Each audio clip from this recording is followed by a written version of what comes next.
Timnas Indonesia harus mengubur mimpi tampil di Piala Dunia 2026. Harapan itu pupus setelah skuad Garuda kalah 0-1 dari Irak di King Abdullah Sports City Stadium, Jeddah, Minggu dini hari. Lalu apa langkah selanjutnya dan bagaimana dengan nasib pelatih Patrick Kluivert dan pemain timnas saat ini? Akan kita bahas bersama sejumlah narasumber. Sudah hari di studio analis sepak bola Iksan Mahar. Selamat pagi Mas Iksan. Pagi, Rio. Terima kasih Mas sudah bergabung di Dialog Sapa Indonesia Pagi. Dan juga sudah bergabung bersama kita secara daring mantan pemain timnas Indonesia Kurnia Sandi. Selamat pagi Coach. Selamat pagi Bung. Terima kasih sudah bergabung juga Mas Iksan, Mas Kurnia. Saya langsung ke Mas Iksan. Yep. Harus ada yang bertanggung jawab nggak dengan kekalahan Indonesia 2 kali dan juga tidak lolosnya ke Piala Dunia? Tentu ini suatu kemunduran besar kalau kita lihat. Kita melupakan dulu lah target Piala Dunia ini tercapai atau tidak. Tapi kalau kita secara realistis melihat dari permainan tim, jelas ini suatu kemunduran dibandingkan terutama melawan Arab Saudi di putaran ketiga lalu. Kita menang sekali dan seri sekali tapi kemarin kalah. Dan kemudian lawan Irak pun meskipun ada perbaikan tapi ternyata kita tidak berdaya juga karena tidak bisa mencetak gol. Itu jelas dibandingkan lawan Irak sebelumnya meskipun kita sempat pernah November 2023 kalah di Basra tapi kita bisa mencetak gol. Kemudian di Piala Asia juga sempat 1 kali mencetak gol lewat Marcelino Ferdinand dan kelihatan kemarin juga tidak berdaya juga lini depan. Jadi memang ada kemunduran dari sisi permainan tim terlepas apapun hasilnya lolos atau tidak kita ke Piala Dunia, tapi memang tentu harus ada evaluasi terutama dari sisi pelatih. Tapi di satu sisi apapun misalkan evaluasi yang diambil adalah pemecatan pelatih kepala yakni Patrick Kluivert, jelas ini akan ada harga mahal yang harus dilakukan oleh PSSI. Oke, Coach Kurnia, menurut Anda seperti itu harus ada yang bertanggung jawab di Indonesia tidak lolos ke Piala Dunia? Ya, saya sependapat dengan apa yang diucapkan oleh Mas Iksan tadi juga dengan statement yang dikeluarkan oleh Pak Marji. Saya setuju sekali karena kegagalan timnas Indonesia untuk melaju ke babak selanjutnya itu tanggung jawab dari pelatih karena pemain di lapangan sudah bekerja sekuat tenaga mengeluarkan semua kemampuan yang terbaik, tapi itu kan semua instruksi dari pelatih. Kita juga bertanya-tanya apakah pemain itu paham apa strategi apa yang ingin diterapkan oleh Patrick Kluivert. Jadi saya pikir sependapat dengan Mas Iksan dan Pak Marji tadi, pelatih kepala yang harus dievaluasi. Oke, pelatih yang harus evaluasi ya. Oke, Mas Iksan, 20 pertandingan Piala Dunia, kualifikasi Piala Dunia Indonesia. Salah satu yang terbanyak di kualifikasi ini untuk di zona Asia ya, Indonesia ini. Iya.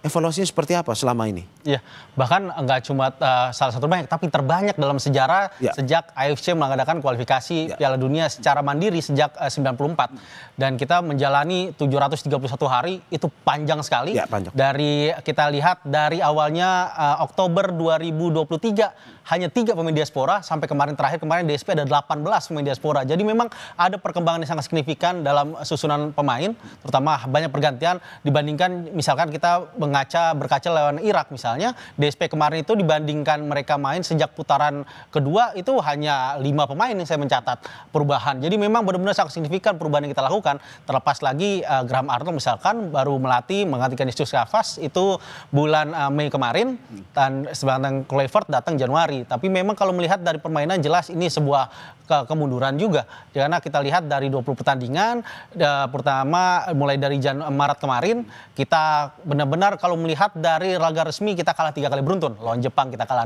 6-0, kemudian kalah juga lawan Saudi, begitupun juga kita kalah menghadapi Irak dan tentu banyak sekali pekerjaan rumah di sini. Kalau kita melihat dari sisi permainan jelas ada masalah di situ. Ada masalah bagaimana harapan kita Kluivert sebagai salah satu penyerang terbaik yang pernah Belanda lahirkan tidak bisa memberikan pengaruh yang luar biasa bagi penyerang kita. Padahal itu masalahnya di situ. Dan di satu sisi lagi ada pembantuan di situ, ada Alec Pastur, ada Denny Lanzat yang juga notabene mantan pemain hebat juga, tapi juga tidak memberikan pengaruh yang cukup signifikan. Ditambah lagi ada 14 staf yang diberikan oleh PSSI kepada Kluivert yang itu semuanya bisa berbahasa Belanda, tapi ternyata hasilnya itu sebenarnya adalah staf yang paling gemuk dalam sejarah timnas kita sejak kita diakui FIFA tahun 1952. Berarti 20 pertandingan ini Anda merasa Indonesia makin menurun? Yes, itu kelihatan sekali dari permainan menurun. Terutama misalkan kita melihat berarti di era pelatih Sintayong maupun di Patrick Kluivert menurun? Jelas dibandingkan dari dua rezim terakhir, Sintayong dan Patrick Kluivert, jelas ini suatu penurunan. Dan itu pun misalnya gini, kita tidak juga bisa ada jaminan bahwa ketika Sintayong tetap bersama, kita akan tetap lolos ke Piala Dunia. Tapi kita melihat dari sisi permainan, jelas ada masalah di sini. Bagaimana Kluivert nggak pernah menurunkan 11 starting 11 yang sama dalam 2 pertandingan beruntun, dan dia mencoba mengotak-atik susunan pemain ketika melawan Saudi dan gagal total. Begitupun sebelumnya juga sebenarnya dia setelah lakukan eksperimen ketika melawan Australia dan itu pun kalah telak kita di sana. Dan tentu ini menunjukkan bahwa Kluivert tidak punya kedewasaan dalam pemilihan taktikal, dan itu sangat disayangkan karena dia ada di fase-fase yang sangat ibaratnya sangat menentukan bagi mimpi kita menuju Piala Dunia. Oke, saya ke Coach. Coach, bagaimana melihat bahwa 20 pertandingan ini ada penurunan kalau kata Mas Iksan? Betul ada seperti itu yang Anda lihat? Ya, saya setuju dengan diungkapkan Mas Iksan tadi. Di era Sintayong, kita memakai pemain diaspora tidak lebih dari 10 pemain. Tapi ketika di era Patrick Kluivert, timnas kita sampai memanggil, tadi dibilang sampai 18, lebih dari 10 pemain diaspora untuk bergabung dengan timnas kita. Jadi menurut saya sih tidak mudah untuk menggabungkan para pemain diaspora dalam waktu yang sangat singkat. Ya.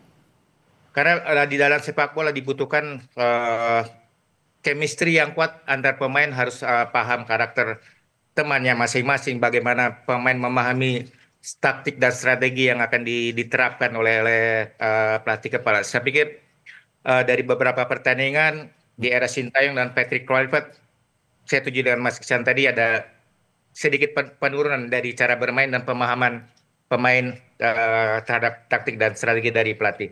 Oke, kalau kita mencatat itu ada 47 pemain yang berlaga di pra Piala Dunia ini, kontestasi Piala Dunia ini menuju Piala Dunia. Menurut Anda ini sebuah masalah karena saking terlalu banyak seperti itu? Ya, saya pikir dengan banyaknya pemain itu juga sedikit menyulitkan pelatih untuk menentukan siapa pemain yang terbaik di setiap posisinya. Jadi saya pikir untuk menentukan itu memang diperlukan waktu yang cukup untuk mencari komposisi pemain yang tepat di setiap posisinya. Oke, Mas Iksan, menurut Anda seperti itu juga? 47 pemain terlalu banyak atau bagaimana sebenarnya? Sangat banyak sekali ini, bahkan tim-tim lain belum pernah ada mungkin sebanyak ini. Karena ya saya mencatat benar ada 47 pemain, terakhir Mauro Zistra yang merupakan pemain yang akhirnya dapat kesempatan main di Piala 2026 ini. Tentu memang banyak sekali, terlalu banyak pemain di sini. Dan kalau dikatakan diaspora banyak, ya jelas karena kita tahu sejak Januari kemarin memang Patrick Kluivert kan juga memberikan list kepada PSSI. Nama-nama yang dia minta untuk memperkuat susunan pemain. Saat itu ada Joe Pelupessy di tengah.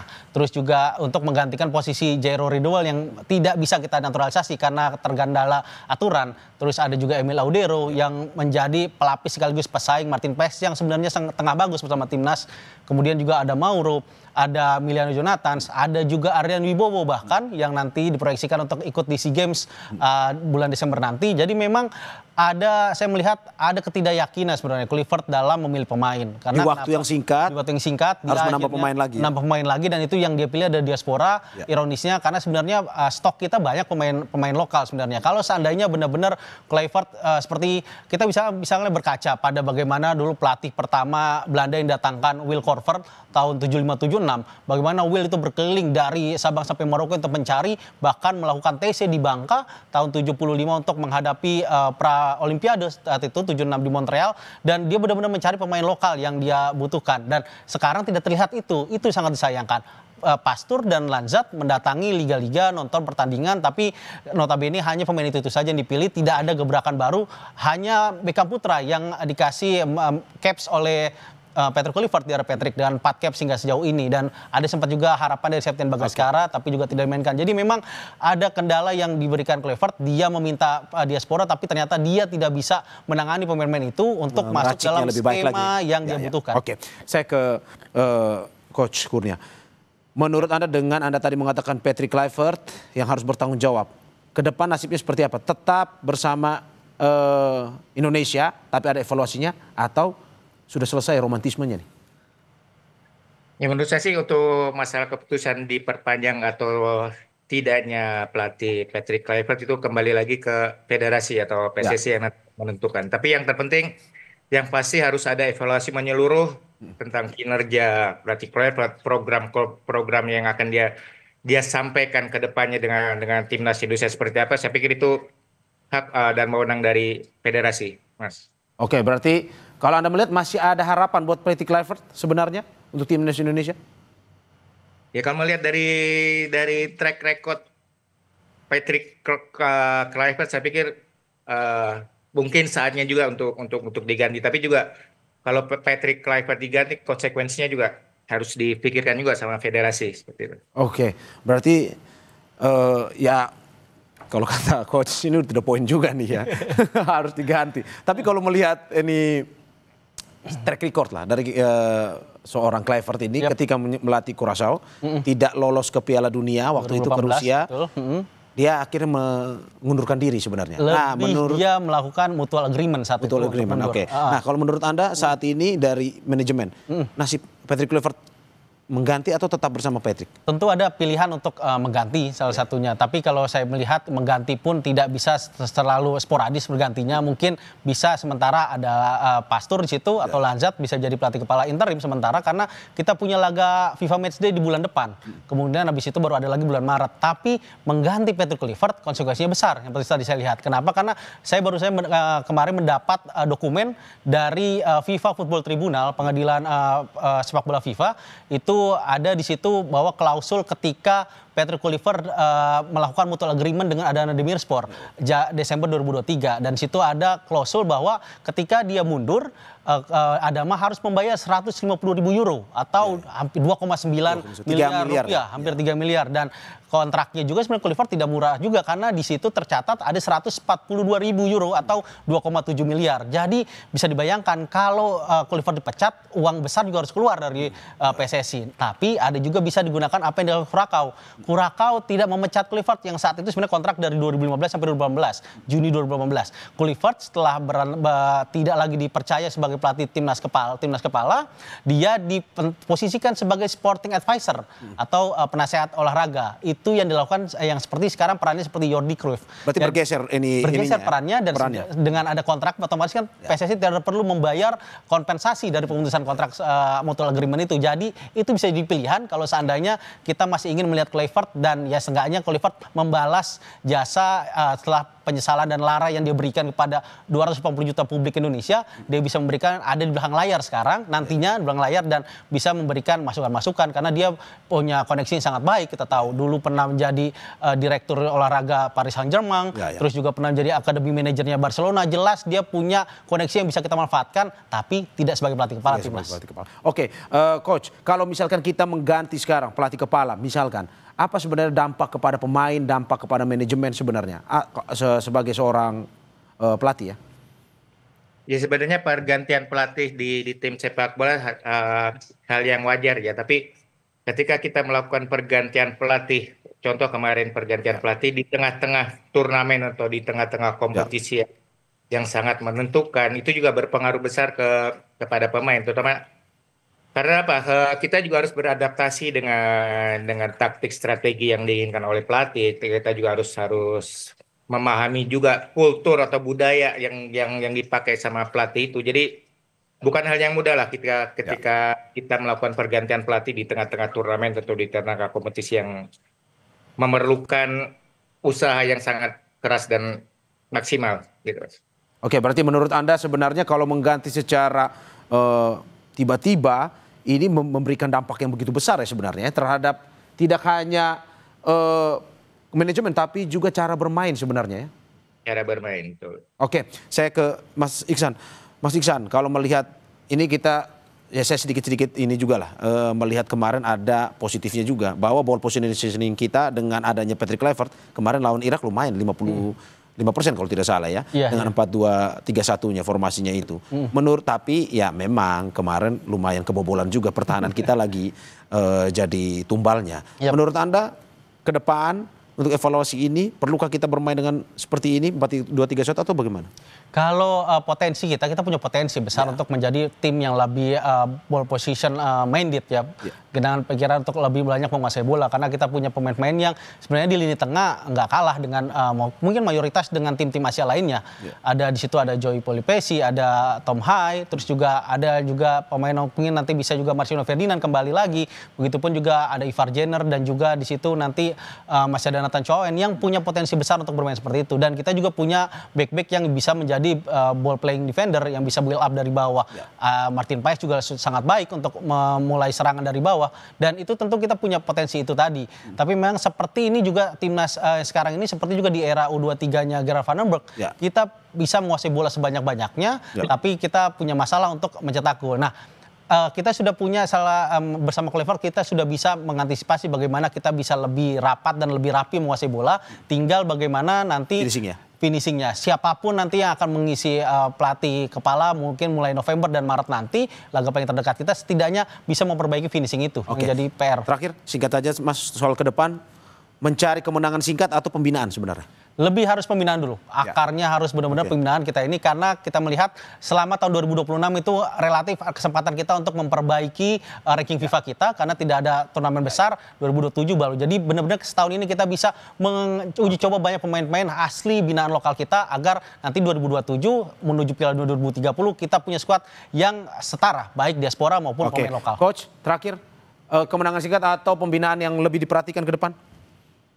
Saya pikir saya setuju dengan Mas Iksan tadi bahwa kita jangan tergantung dari pemain diaspora. Kita juga harus kita tidak menolak diaspora, tapi kita menolak ketergantungan kepada pemain diaspora. Jadi saya pikir pembinaan yang intens di Indonesia sangat perlu. Terutama kita diperlukan pembinaan usia dini yang terstruktur, kompetisi yang berjenjang dari U13, 15, 16, 17 dan seterusnya. Itu juga kita juga harus memberikan kesempatan kepada pemain lokal untuk berkembang, memberikan ruang bagi pemain lokal untuk berkembang di liga. Dan saya pikir juga yang perlu digarisbawahi bahwa aturan regulasi di Liga Indonesia harus dirubah. Karena selama ini kita tahu semakin tambah tahun regulasi tentang pemain asing makin bertambah. Itu sama juga dengan menutup ruang pemain lokal untuk berkembang. Selama klub masih mencari import untuk pemain di setiap posisi, saat itu juga selamanya pemain lokal akan tersingkir. Oke, terima kasih Coach, terima kasih Mas Iksan. Yang kita harapkan ke depan ya, bukan itu tadi kemenangan singkat yang kita cari, tapi pembinaan jangka panjang gitu ya.